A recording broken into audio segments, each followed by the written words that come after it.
Bonjour, shalom à tous les hommes de Dieu, servants de l'Éternel. Merci d'être encore branchés à l'émission L'œil de l'Église du pasteur Salomon Kaninga Loussel. Nous sommes dans notre 7e séance, sans oublier que nous sommes en train de parler sur le leadership management, le principe de la bonne gérance. Donc, leadership management, ou bien je peux parler en termes du principe de la bonne gérance. Alors nous allons parler sur notre 7e séance aujourd'hui, sans plus tarder, comme les enfants sont pendant les vacances ici chez nous. Je pense bien ça va vraiment m'aider beaucoup à accélérer le cours puisque nous avons vraiment plus de matière encore à parler. Voilà. Alors aujourd'hui, je pense bien, nous allons continuer à parler sur bien à faire les commentaires sur le texte qu'on avait parlé la fois dernière. On avait parlé sur, comment dirais-je, la parabole des talents. Voilà, la parabole des talents. Alors, sur la parabole des talents, et nous avons clairement dit que c'est une parabole qui est clairement basée sur le principe de la bonne gérance ou encore de leadership management. Alors, par définition, s'il faut rappeler, puisqu'en principe, pour aussi mieux comprendre ce cours ici, il faut de temps en temps définir ce que signifie le management ou encore ce que signifie la bonne gérance. Je pense bien que ça va nous aider aussi à comprendre la profondeur jusqu'à la fin du cours. Et je voudrais aussi rappeler en même temps que la plupart des cours que je vous donne en ligne comme ça, ce sont des compilations personnelles. Donc, ce sont des compilations personnelles. Ce sont des inspirations que le Seigneur me donne avec d'autres connaissances, notamment qu'on peut prendre dans des livres, avec des inspirations personnelles. C'est pourquoi j'utilise le mot compilation. Donc, qui signifie qu'il y a des connaissances qu'on peut tirer dans les livres des gens qui sont des grands docteurs de la parole de Dieu, qui ont de grandes expériences avec le Seigneur Dieu. Et aussi, moi aussi, étant qu'un homme de Dieu, je fais aussi des recherches de ma part. Je prie aussi le Seigneur et Dieu m'inspire beaucoup.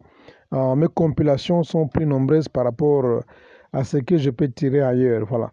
Alors, par définition, qu'est-ce que je disais? Je disais que la gérance ou bien le management, c'est l'opportunité d'utiliser efficacement les biens et les ressources d'une autre personne sur lesquelles on a été délégué ou encore établi avec l'objectif de produire une valeur ajoutée très attendue au temps convenable. Voilà, c'est ça par la définition, puisque une fois on a la connaissance de la définition sur la bonne gérance, je pense bien on va mieux comprendre ce cours jusqu'à la fin. C'est un cours qui est vraiment tellement important qu'un pasteur qui dirige une église doit nécessairement avoir connaissance, ou encore tout le monde qui est appelé au leadership dans n'importe quel domaine, ils sont aussi obligés, j'utilise bien le mot obligé, pour apprendre ce cours sur la bonne gérance. Alors, partant de la parabole des talents, il y a quelque chose que nous avons compris là-bas. Aujourd'hui, je ne veux pas aller en détail puisque j'avais expliqué cette parabole ici au préalable, surtout ceux qui avaient écouté de la première séance jusqu'à la 6e séance. Voilà, la 7e séance, nous allons parler autre chose que ça. Qu'est-ce qu'on peut saisir là-bas? Nous allons comprendre que tout ce que tu gères mal, tu le perds. Donc, tu dois comprendre que non, quand Dieu te donne quelque chose, Dieu te met en observation de tout ce que le Seigneur peut te confier, que ce soit le mariage, que ce soit l'argent, que ce soit une église, que ce soit une entreprise, que ce soit une ONG. Dieu te met en observation, même voire même le pouvoir. Dans le domaine politique, Dieu te met en observation. Dieu te met en observation puisque si tu gères mal, tu vas perdre. Donc, gagner ou perdre ne dépend pas de Dieu, ça dépend de la capacité de votre volonté personnelle qui doit s'engager à bien gérer les ressources. Vous comprenez? Puisque parmi les 3 personnes qui ont reçu les talents, vous allez voir, nulle part la volonté de leur maître s'est imposée. Donc chacun a exploité ça de sa façon, selon sa volonté personnelle. Voyez, donc vous allez mieux comprendre que l'épanouissement, la bonne gérance ne dépend pas de Dieu. Dieu ne dépend pas de Dieu, mais ça dépend de la personne que Dieu a établie. Alors, décidez de ne plus perdre les ressources de Dieu et Dieu fera en sorte qu'il puisse te faire encore plus de confiance pour en avoir encore. Donc, plus que tu gères mieux les ressources de Dieu, Dieu te fait confiance.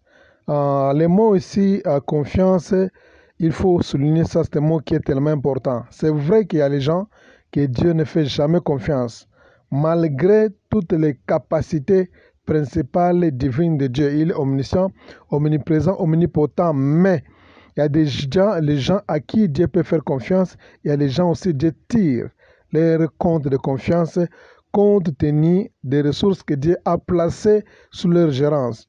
Alors, j'avais dit que tout dépendra maintenant de toi, ça ne dépend pas de Dieu. Alors, nous allons rentrer dans Genèse chapitre 1er, le verset 28. C'est un verset que j'avais lu au début, vers l'introduction. Maintenant, je pense bien il est grand temps que nous puissions parler en profondeur sur ce passage ici. Genèse chapitre 1er, le verset 28.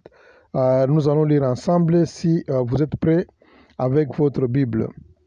Nous sommes toujours sur le principe de la base. Ça, ce sont des principes de la base de la bonne gérance. Vous comprenez? Les principes de la base de la bonne gérance se trouvent dans Genèse chapitre 1, le verset 28.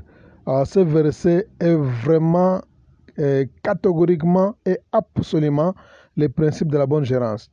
La Bible dit ceci: Dieu les bénit et Dieu leur dit: soyez féconds, multipliez-vous, remplissez la terre et l'assujettissez et dominez sur le poisson de la mer, sur les oiseaux du ciel, sur tout animal qui se meut sur la terre. Voilà.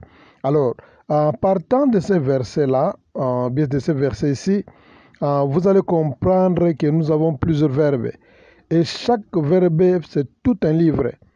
Donc, je dis bien, chaque verbe, c'est tout un livre. Nous allons d'abord commencer par le premier verbe qui est influent. Je ne parle que des verbes qui sont influents. La Bible dit Dieu les bénit et Dieu leur dit soyez féconds. Le premier verbe qui est influent ici n'est pas du fait que Dieu les avait bénis, mais du fait que Dieu leur avait dit soyez féconds. Voilà. Dieu leur avait dit soyez féconds. Au début, vers l'introduction, j'avais expliqué clairement. Les mots féconds aussi, ça ne signifie pas l'accouplement, ou bien Dieu leur recommandait de s'accoupler pour avoir les enfants. Loin de là, loin de là.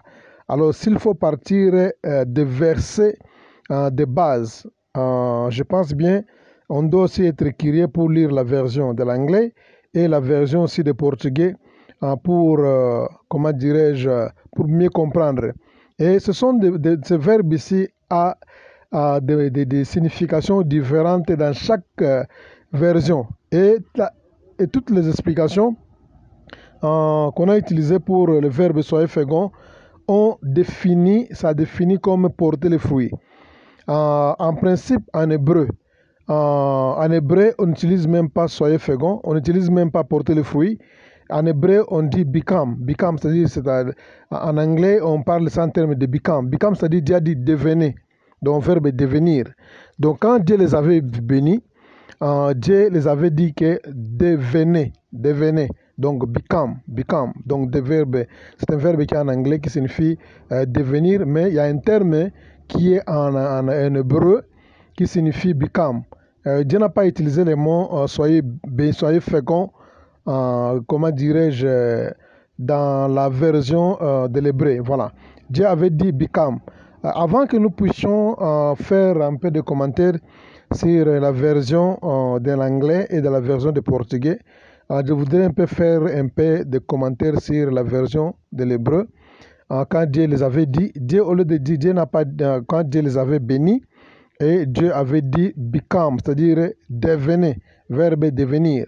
Dieu avait dit au couple become. Il n'a pas dit soyez féconds. Alors, le mot become, c'est le mot qui signifie devenir. Alors, les gens qui avaient suivi les cours que j'ai donnés au départ sur le leadership, le mot devenir, c'est un mot qui est tellement profond. C'est un mot qui est tellement profond, donc il faut vraiment des chapitres pour expliquer ce mot ici. Alors, pour m'expliquer ça, je peux matérialiser ça dans les termes didactiques.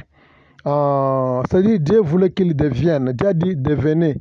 Dieu voulait que les couples deviennent. C'est le terme qu'on utilise en hébreu. C'est-à-dire quoi? Dieu voulait que les couples quittent d'une étape à une autre, à une autre. Vous voyez? Alors, je peux expliquer ça par une plante, un grain et une plante. Donc, entre les grains, ou bien une semence et une plante, je pense bien l'intervalle là-bas, on appelle ça le leadership development. C'est-à-dire quoi? Le développement de leadership. Le leadership, c'est quelque chose qui doit se développer. Comme c'est ça, on parle en termes de porter le fruit. Ça doit se développer. C'est pourquoi Dieu a dit que become, c'est-à-dire devenez. Alors, on dit, on est né leader et on devient aussi leader. Donc, il y a vrai terme, il y a des termes, je vais m'expliquer et je reprends cela. On est né leader et on devient leader. Et la plupart des gens posent cette question que Pasteur Salomon, est-ce qu'on devient leader ou on est né leader? En principe, les deux réponses sont bonnes. Donc, on est né leader et on devient leader. Comment je peux expliquer ça? Prenons par exemple l'exemple simple. L'exemple que je peux prendre, prenez par exemple les grains de l'orange comme étant un fruit. Prenez les grains de l'orange. Quand vous avez les grains de l'orange, à l'intérieur là-bas, c'est toute une plante à l'intérieur. Quand vous avez les grains de l'orange, maintenant à l'intérieur là-bas, vous avez tout à l'intérieur. Vous avez les racines qui sont à l'intérieur du grain. Vous avez maintenant à l'intérieur là-bas aussi le tronc, vous avez les branches, vous avez les feuilles et vous avez aussi le fruit à l'intérieur. Malgré que le grain est trop petit, mais le grain à l'intérieur est composé de toutes les cellules possibles pour composer une plante. Maintenant, le grain là, c'est toute une plante, mais le grain n'est pas encore une plante, il existe sous forme d'une semence. Vous comprenez? Donc, les grains d'un orange, ou bien, comment dirais-je, les grains de l'orange, à l'intérieur, a tout. Maintenant, ce grain-là n'est pas encore devenu l'orange, mais il existe comme, n'est pas encore devenu plutôt une plante, mais il existe, les grains existent sous forme d'une plante, mais dans un grain. Maintenant, un jour, si par exemple, les grains là, ça se trouve dans un environnement approprié, là, on va parler aussi en termes de loi. Ça demande une loi pour que ces grains quittent l'étape du grain pour devenir une plante. Alors, un jour, ce grain ici va se développer pour devenir une plante. Mais au fait, il est déjà une plante en lui, mais il n'est pas encore devenu une plante. Il est une plante, mais il n'est pas encore devenu une plante. Pour devenir une plante, maintenant, il a besoin d'un environnement. Et cet environnement-là doit être constitué de lois. Les lois de nature qui peuvent permettre que non, cela puisse devenir un arbre, une plante. Vous comprenez? C'est-à-dire quoi? C'est-à-dire quoi? Le grain aura besoin d'une bonne terre, il aura besoin de l'oxygène, aura besoin de l'hydrogène, aura besoin du soleil. Tu vois, tout ça, ce sont des composants qui font que le grain puisse devenir une plante, bien qu'il est déjà une plante. Vous comprenez? Donc c'est ça, comment dirais-je, qu'on peut parler en termes, comment dirais-je, du mot que Dieu a utilisé en hébreu, que become. C'est-à-dire quoi? Dans le leadership, on est né leader, mais on doit aussi devenir leader. Tu es né leader, mais tu dois aussi devenir leader. Il y a des composants qui font que toi, tu puisses développer, tu dois croître. Il y a une période, il y a une croissance, il y a l'intervalle entre les grains et une plante, il y a une croissance là-bas, il y a un développement qu'on appelle le leadership development. Alors toi aussi, tant qu'un leader, tu es comme les grains et une plante, tu es né leader et tu dois aussi devenir leader en même temps. Alors tu dois passer par, comment dirais-je, une période qu'on appelle le leadership development. Donc, le leadership doit se développer en toi. Donc, ça doit se développer en toi. C'est le terme que Dieu a utilisé. Je suis allé en détail pour vous expliquer le terme que Dieu a utilisé en hébreu. Quand Dieu disait que non, become, Dieu a dit devenez, become. Dieu n'a pas dit que soyez fécond. Dieu les avait bénis et Dieu a dit become, devenez. C'est ça. Voilà. Alors, c'est ça que le Seigneur Dieu voulait seulement montrer à ces gens-là que non, become, ça dit quoi? Ils devaient porter quelque chose. Puisque quand, comment dirais-je, une semence qui existe sous forme d'un grain, pour devenir, par exemple, une plante, il doit commencer à porter d'abord quelque chose. Il a des racines, il va développer les racines, enfoncer les racines, et il doit commencer à développer maintenant, comment dirais-je, les branches, il va développer les troncs, les branches, il va développer les feuilles, tout consort, et après il va développer les fruits dans les jours à venir. Alors, tu as des capacités de leadership que Dieu a placées en toi qui doivent être développées par toi-même. Qu'est-ce qui va faire développer ça? Ce sont des enseignements, les livres que tu lis, la crainte de Dieu, la sanctification, la bonne communion avec Dieu et aussi la lecture des livres bibliques et aussi en écoutant les autres pasteurs que Dieu a communiqué l'onction et la connaissance pour t'aider à faire quoi? À devenir un bon leader. Alors, pour terminer, je voudrais seulement donner un exemple par rapport à une personne qui a les muscles. Si vous observez les gens qui ont un cœur bâti, qui ont des muscles partout dans le corps, ces gens-là, quand ils sont nés, et bien, quand ils grandissent, ils ne grandissent pas avec des muscles, avec un corps qui est sportif, bâti. C'est-à-dire quoi? Du fait qu'ils s'exercent dans des gymnastiques, du fait qu'ils se donnent plus dans le sport, ils développent un sport, ils développent quelque chose, ils développent le sport. Et de temps en temps, ils font des exercices de temps en temps pour que les muscles croissent dans leur corps. Ce muscle-là ne vient pas de l'extérieur. Et les gens n'empruntent pas les muscles de l'extérieur, ils prennent les muscles de son ami, il prend les muscles chez son voisin, chez ses parents pour développer son corps. Non. Ce sont ses propres muscles qui sont cachés à l'intérieur de lui. Maintenant, quand il se met maintenant à faire des pratiques de gymnastique et de sport, les muscles commencent maintenant à croître dans son corps. Maintenant, il devient maintenant une personne qui est musclée puisqu'il a développé les muscles en lui. Donc cela revient de même avec le leadership.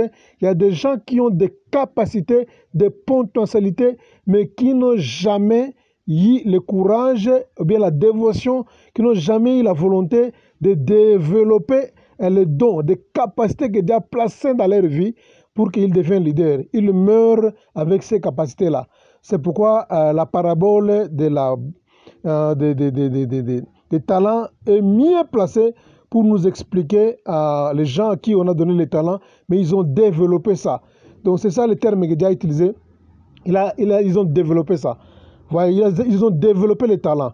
Donc c'est ça les mots que Dieu a utilisés en hébreu quand Dieu disait « soyez féconds ». Donc en hébreu, Dieu a utilisé « become », « devenez ». Voilà, que le Seigneur vous bénisse. Nous allons expliquer la suite dans la 8e séance. Je pense bien votre cœur est ravi de joie quand vous avez écouté cette portion. Soyez bénis, merci. Si vous